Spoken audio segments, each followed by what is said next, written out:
Hello everyone, and welcome. My name is Jared. I'm joined by my friends Micah and Nick. Say hello. Hello. What's good? Today's video is going to be an Iceberg video. I am late to the party on this for the algorithm, I'm pretty sure, but I've been wanting to make this video for a while, so I'm going to do it on an iceberg today. Quick rundown of what an iceberg is that basically based off the phrase, oh, that's only the tip of the iceberg. Basically, it's an image of an iceberg on a particular topic, and the further you go down, the more obscure that particular subject is. And today's iceberg that I made is going to be on a Game Boy Color game I grew up with, SpongeBob SquarePants Legend of the Lost Spatula. Oh, alright. Yes! Alright, well, these first few ones are just kind of the obvious ones, of course. So, like, first SpongeBob game. This was the very first SpongeBob game ever made. SpongeBob did appear in one other game before. He appeared in Nicktoons Racing first, where he was actually more of a background character. It's kind of weird to see SpongeBob in a game where he's just kind of not front and center, right? That's how early on this was. Jarring, yeah. Yeah, because it was for the Game Boy Color. It was like early on. I think the first SpongeBob game on console was Super Sponge for the PS1, but this was the first like SpongeBob game that came out even before that, and it was for the Game Boy Color. And with it being on the Game Boy Color, it's the second thing here. It's the only one that was actually 8-bit. It's the only 8-bit SpongeBob game that's ever been made, actually. It's fully like, alright, this is like NES graphics. So like all the sprites are all 8-bit, all like the a lot of the game's assets are just all sprites and all that stuff. So it's all very interesting that we're never gonna probably get. Oh my, yeah, Mrs. Puff's sprite. Yeah, I have that on. I have that mentioned on the tier list as well. If they're looking a little sus. You're looking like ancient history right here. Exactly. Mermaid Man. Yeah, these sprites are. I mean, like they're 8-bit. They're like it's essentially NES graphics on like a tiny ass Game Boy Color screen. Like, it's not. So weird. Oh yeah, definitely. Yes. Speaking of Mrs. Puff, the hall monitor belt. This is a mechanic that I don't think everyone discovers. You can talk to Mrs. Puff in the beginning of the game, and she gives you the hall monitor belt from the episode. This belt gives you an extra hit, and if you don't talk to her at the beginning of the game, you just don't get the hall monitor belt at any point in the game. So if you miss this in the beginning, you just don't have it. I've seen Let's Plays of people just missing this entirely, so it's probably common, but it's not the most common. Moving along. The last one here, I added this in because I read a lot of art when I was researching.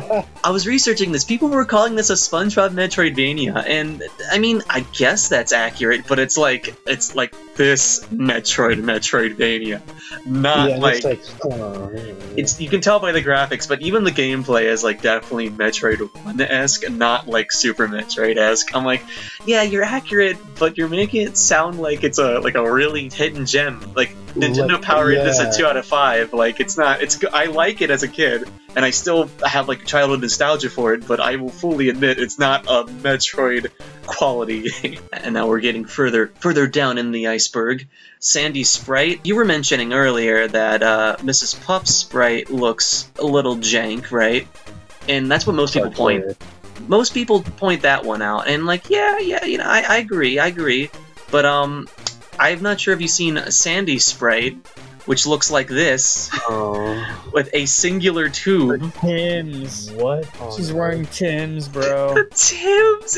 Yes, exactly. It's like so weirdly. Those are cowboy boots. It's like weirdly she only has one arm and that's it. So I did an artist rendition. I put my art skills together, and I made this. This is what if it was official art. This is what I like. Why does it look like this? But yeah, I think Sandy's sprite looks the worst because of that. But I mean, whatever. I think both are pretty abysmal. Super weird. Like. Yeah, exactly. It's definitely quirky. Episode references. The Wikia that I read said 2 or 3 references. I have like a list of references for like a bunch of stuff from the episodes. So this definitely has like a lot of what I have noted here in some of these screenshots. So like that particular jellyfish nest. It's like the one from Nature Pants, like that specific one. This picture, this picture of Squidward is just directly the same frame from Squidward from Mermaid Man and Barnacle Boy 1. You get the hydrodynamic spatula. You get like the moon launcher thing from that episode too. Like, there's a bunch of like season 1 references more than just like 2. So like, I find it interesting that like even on the wiki they don't really mention all of the references. Like, there's a lot, even though there's quotes too from like the episodes as well. And you'll probably see that as well as we go forward as I show other footage. Next one, character mannerisms. This one's interesting. Okay, certain characters, they just walk back and forth, right? What they'll do, some of them have unique animations that occur after a while of them just walking back and forth. Let's see if I can skip ahead. So, like, yeah, Patrick will just do that. He'll just fall, just out of nowhere. Like, if you will only see that if you're just hanging around him. This happens this happens for exclusively Larry the Lobster and Patrick, and like Larry curls the dumbbell and Patrick falls over, and I'm like, Patrick just Yeah, I guess. Okay. I'm like, Oh, why? that guy above him. Oh yeah, there's the musclefish from the beach episodes. Yeah, there's like definitely characters from the show. This is like definitely a more of original character here, and then Bubble Bass, obviously. Bubble Bass? Yeah, Bubble Bass is in the game. Yes. And this is like Patrick when he misses his pants, but they didn't have the proper color palette, so they just made him green. It's a green barrel, as we all have. Moving along, Power Ring. Now this one, not so many people find this, because the only way you get this is by doing all the side quests. Now, typically, when you go to an area in the game, you typically just want to beat the boss and get out. The main objective is to get the oven up and leave. But when you do get all 4 oven ups, it just warps you to the end. But if you don't do that, if you come back and talk to Mermaid Man after doing all the side quests, you get the Power Ring. And what that does is that, essentially, well, first off reference, you get essentially supersonic for SpongeBob. You move faster, you jump higher, and you're fully invincible. Like, it's a hard item to know to look for, and I don't think too many people even know this item exists. And it's even tied to, like, future parts that I have on this Iceberg as well. So it's a very interesting thing that they added that they didn't even need to add. I even know this game existed. Yeah, this the Power.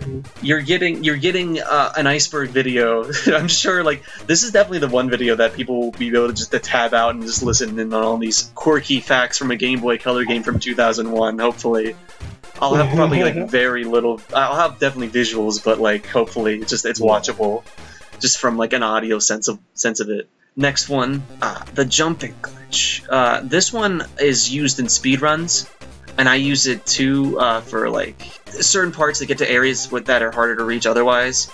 So basically, in the game, you get like a bunch of equipment, and the A button, it does their action. Like, you can blow a bubble, you can throw Krabby Patties, you can use the net launcher from Alien Hunting. Yeah, that thing. Yeah, exactly. But if you use on the spring shoes don't have an A action. So if you're in the air and you mash the A button, it kind of jolts you up, like a little bit. Like, that's high. You see how it kind of shankily went up? Yeah. If you have TAS level precision mashing with the boots, you just fly. You just fly over the entire map. Many speedrunners and TASs use this glitch for way faster times in the game, and it's not really that hard to do even. Moving along. Glasses. This is a more unique item to get in the game, and I'll just show you the manual. The manual goes over a bunch of things in the game, and it talks about items like glasses. It says the glasses allow SpongeBob to become invisible and view the contents of each treasure chest. SpongeBob cannot move while using the glasses, but since enemies can't see him, they can't hurt him. After all, you wouldn't hit a guy with glasses, would you? So, man, remember we used to have manuals? I know, and it's like personal, right? It's like a really like fun, quirky message, right? And like, oh, okay, I get it. Like, it's like a mechanic, right? I'll show. So in game, as shown here, it'll show when you put the glasses on, you see inside the treasure chest. Okay, spare pants, so you get your extra hit from there. And then, see, I took damage with the glasses, and I'll put them on here, and I still take damage. Maybe it was a fluke. Huh.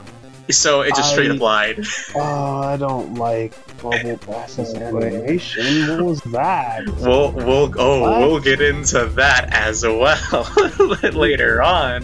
One other thing too to note with the glasses before we move on is that for every attacking animation in the game, Like, there's the frames where the animation of you using the item. Like, jellyfish net, you use it the circle, you throw the Krabby Patty. When you're doing this animation, SpongeBob's fully invincible, and that includes putting on the glasses, so they're technically not wrong by using glasses how it makes you invincible. You're only invincible for putting them on and not wearing them, which is kind of dumb, and it's just a straight up lie.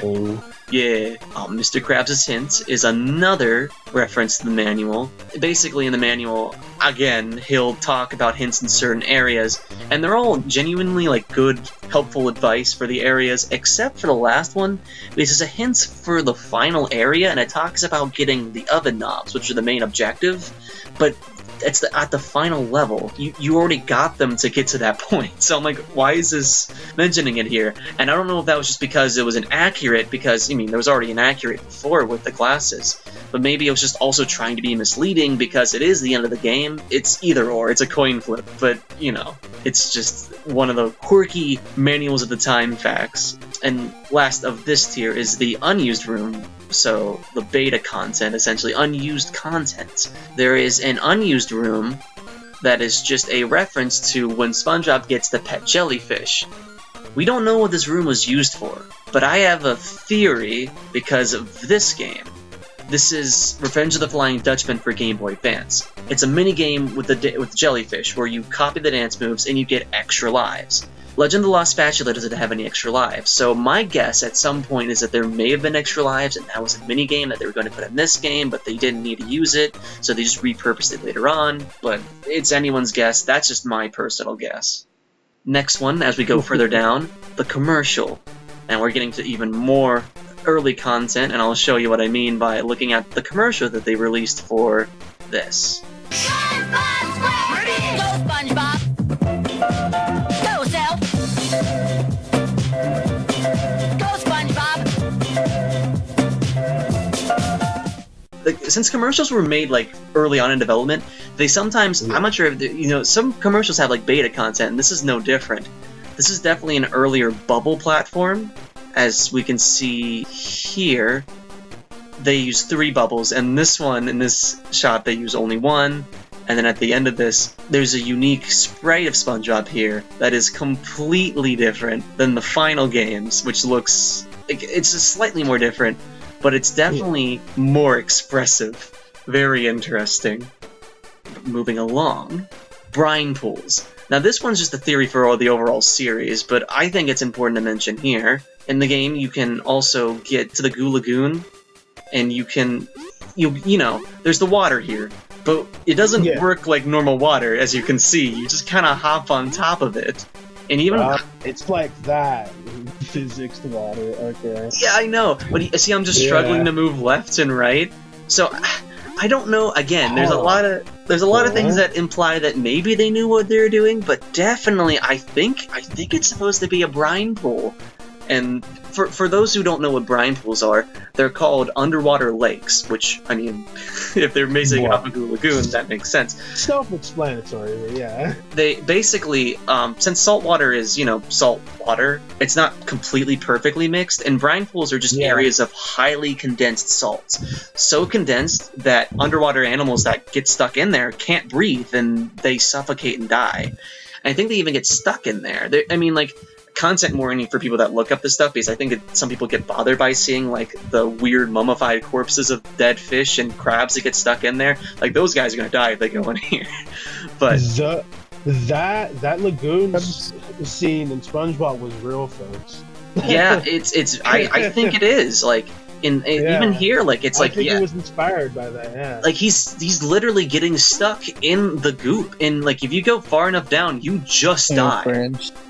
You literally die in here. So, like, I don't know if that was intentional, but, like... interesting. Very, very big coincidence, if not, that you know. Is very interesting. Right? Okay. Big brain moves. And here's my favorite thing. I'm not going to show this in the actual video. You guys are going to see this separate. I'm just going to edit what it's supposed to look like and maybe some other additional footage to pass the time. I'm just going to keep you guys' live reaction for this. This is a Let's Play of somebody playing through the game. I'm just going to show you guys. I'm just happy this exists on YouTube, by the way. Yeah, it is a miracle that this is on YouTube. Oh, I'm sorry, what? This is on YouTube. It is not taken down. I am shocked. I'm sorry. So, I'm in pain. What? by the way, this is what the Wait, original scene is supposed to look like. So they just added a little detail. I'm like, how did they get away with this? So I'm not gonna say what it is. I wanted to still exist on YouTube. How on earth did they even get away with that? Is beyond me. Bravo. So Some detailed pixel art. I'm just if people at home want to see this, honestly. you do your own research on this one. But I think it's really funny. I just wanted to still exist. That's why I don't want to show it. I'll just give breadcrumbs. So Like, Took psychic I damage. don't think I was ready for that. you're welcome. You're welcome. We're not even near the Great. bottom. That's not even the most obscure Fantastic. stuff. How did you get away with that edit? That is. Oh. Anyway, moving along. We'll move on to the next fun facts. Jungle Explorer. This is one of the side quests you can do in the game. And this is what I did right before getting the power ring. You find this guy in the jungle of the game. Doesn't this guy look a little Magic familiar? Conch. It's from the Magic Conch episode. Exactly, that's what I thought. Yeah.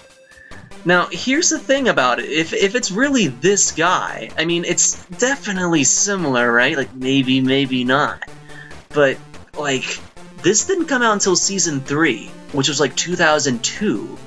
And Yeah, the game that's released what in my 2001. question So it's Yeah. like, did they have a key art of this early designed fish? Just because they were already planning it out? Maybe, maybe not. I mean, orange fish, like, it's a lot of coincidences, but, you know, maybe it's just a coincidence.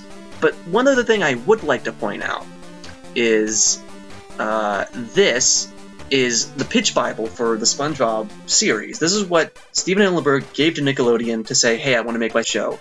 These are some of the story ideas, and these two were not made into episodes until, like, the Fry Cook Games, which was Season 2, and this one was only made until 2000, Patty's Under the Sea. This is the mobile Krusty Krab. That episode was a pitch here.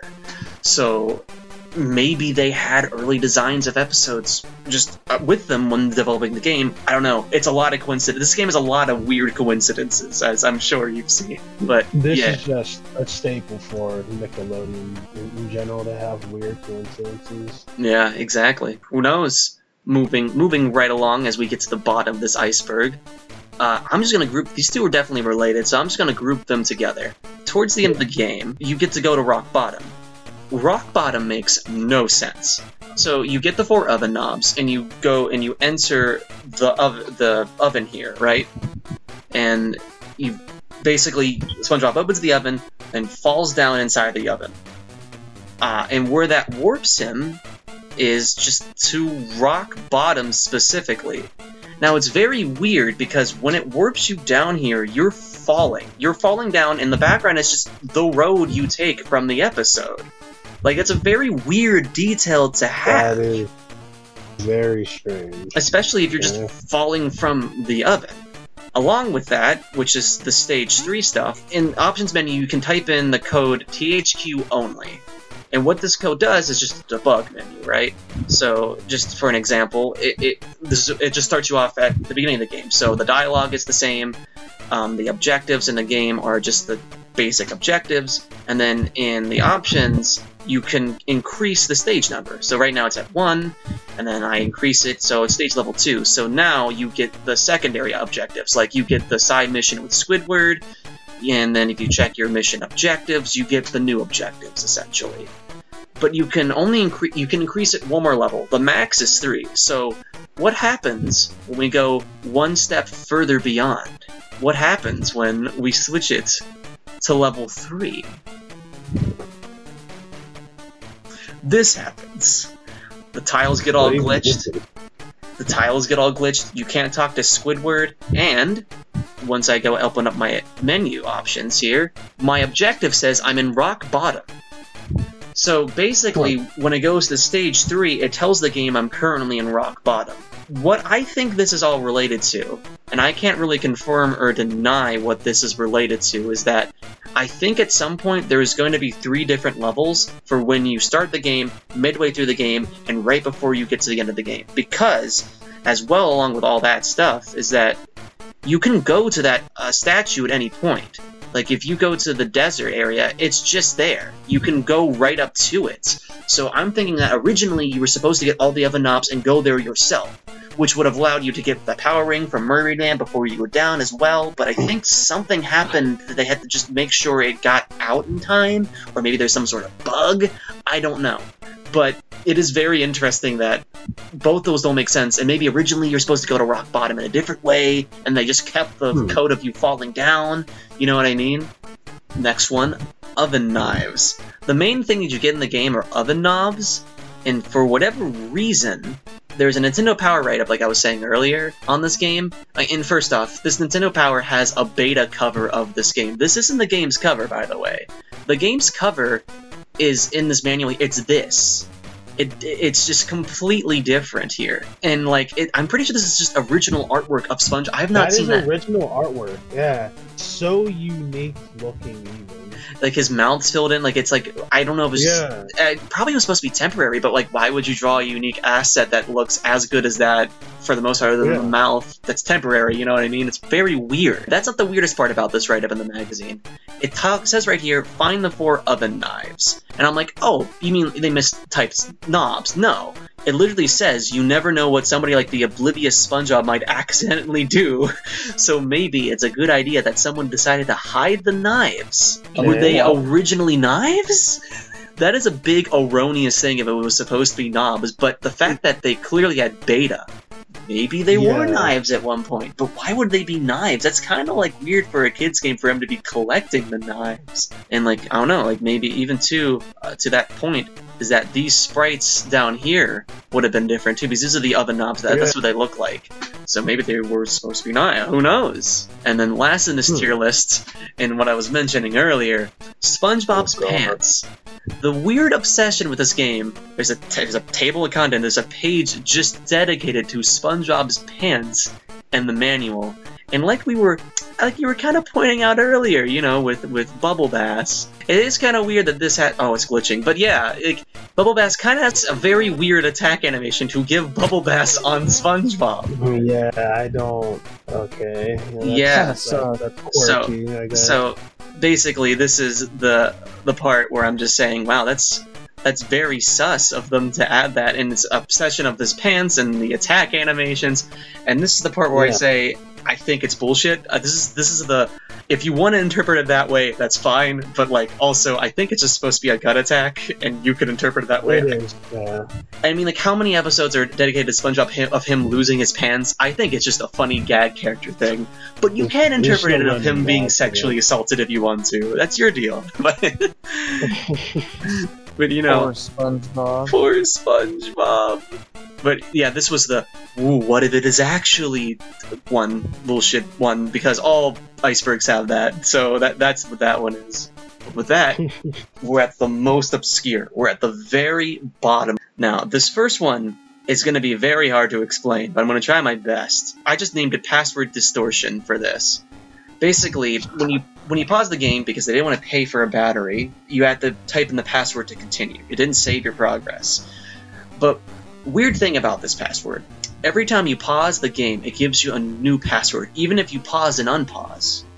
So little kid in me went, that's weird. What if I just write down the passwords a whole bunch and type them in and see if I get something different? And what ended up happening is that that's what happened. I had a version of the game that had the starting items, which were only a jellyfish net and the bubble wand, and the power ring, the item that you're supposed to exclusively get from doing all the side quests. I started out with it. Okay. I can't prove this, unfortunately. The passcode I wrote down was on an old sheet of paper from when I was a kid. You're just gonna have to take my word for it. I'm sure you could do some code and see what the code is. But yeah, unpausing and repausing the game can cause weird things to happen. I'm not going to do that again. I was a bored little kid that did this because I had nothing better to do for the day. So, it's a thing that I swear can happen, but, you know, well, in order to get it to happen again, it's going to take some trial and error, and I'm not doing that. And it wasn't the debug either, because the debug would have given me like no items. The debug gives you just these 2 items, not the power ring. So it's definitely different from that. And again, with these 2, I'm going to group these ones together. The Dutchman Underworld and Palm Bay, I'm just going to play the beginning of the game because that's related to the start. The plot of the game, Mr. Krabs tells you that a long time ago, there's a city called Palm Bay. There was a master fry cook who ruled with a golden spatula. And then Mount Kabluvius buried Palm Bay, starring the grease fires and ended the greasy civilization, yada yada yada. Really? Huh. Palm that sounds Bay. That sounds very, very familiar. I wonder what that sounds like. So is it supposed to be like a parody of Pompeii? Like, and they just like is it? Like the name of the volcano, even. Yes, exactly. But in greasy civilization, the Greece civilization, I don't know. But is it though? Is it a parody version, or is it the actual Pompeii, but they called it something different? Right now, I'm in like the Dutch Under. This is the final location. This is below rock bottom. This is at the very, very bottom. Down here, you'll find not fish spirits, but human spirits, birds. You'll also find human skulls. Dear. Lava? Maybe it's hell? I don't know. Very weird that they're human-specific skulls. They human? Yeah.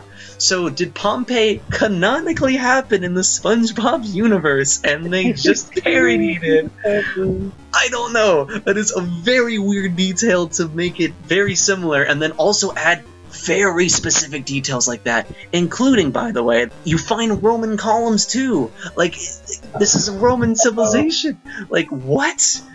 So interesting. And all this culminates in my last entry on this, the game assets CD.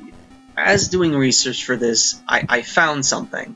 A museum, essentially, of gaming preservation. This exists. Just a CD of SpongeBob of the Lost Spatula with its game assets and game information.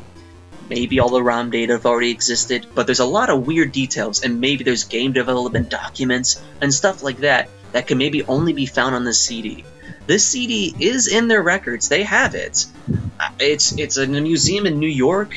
The name of it's here. If I could ever go to this museum, you have no idea how badly I would want to confirm half the stuff on this that I have theories for, like the stage 3 and all that jazz, and like how the Pompeii-Palm Bay relation is. But, you know, no way to really confirm or deny that. But yeah, that's the Iceberg. What do you guys think? Anything you want to questions? Any other trivia stuff you want to know? Or Nickelodeon is very strange when it comes to its older cartoons. I don't know why. they were definitely more risky back in the day. And to be honest, risk is a word for it. I think it's interesting that I have so much fun facts for a Game Boy Color game from 2001. I have too much information on this game. The fact that this one game has enough information to have this much in it, I think, is also very fascinating. You know, very strange. Yeah. So it's like the Flying Dutchman at the very bottom, or like Flying Dutchman. Yes, he is the final boss. Unfortunately, my game glitched. I can't show it, but yes, he is the final boss of the game.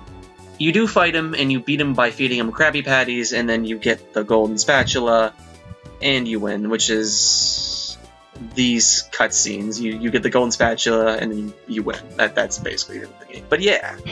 Money. Of course, Mr. Krabs gets his money. Exactly. I never touched any of these games. Anything like these games. It was always just Pokemon or Mario or... I had too many SpongeBob games. Too many SpongeBob games. It was never like the kids channels games, if you know what I mean. Like, yeah, like the game mill games, quote unquote. My parents. I mean, you definitely grew up more in like a family that knew what video games were. My parents weren't really. They just knew like I like SpongeBob. Here you go, kid. And that's I feel like it's relatable for a lot of people. Like I just kind of had that one game.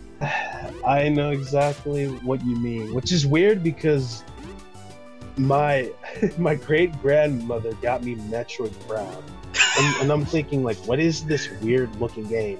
Little did I know that Nana found the staple of my interest unknowingly. Like literally a good game to RNG. The only reason I had any good games growing up was because my brother like found like Wind Waker on like online like reviews and said it was a good game, so he bought it. That's the only reason I had Wind Waker as a kid, and I got to the Forsaken Fortress and got stuck. Like yeah, same. Exactly. It was not good. But I think that's it. Thank y'all for watching. I hope that this was an entertaining listen to go through. See y'all later.